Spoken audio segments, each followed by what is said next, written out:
Camera rolling, and 3, 2. Hi, and here's a quick tip from Cooking In with Joycelyne.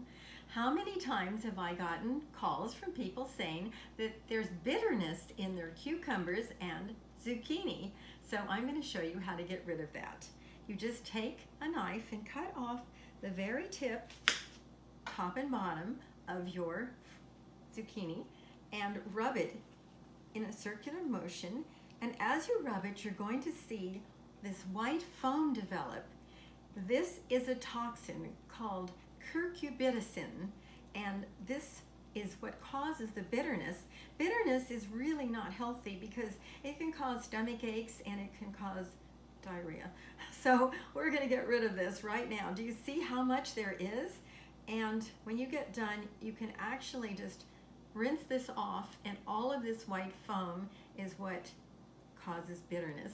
So I hope that helps and it makes your food taste better. You can also peel this if you wish. So thanks so much for tuning in to Cooking In with Joycelyne, and we'll be back with some more handy hints soon. And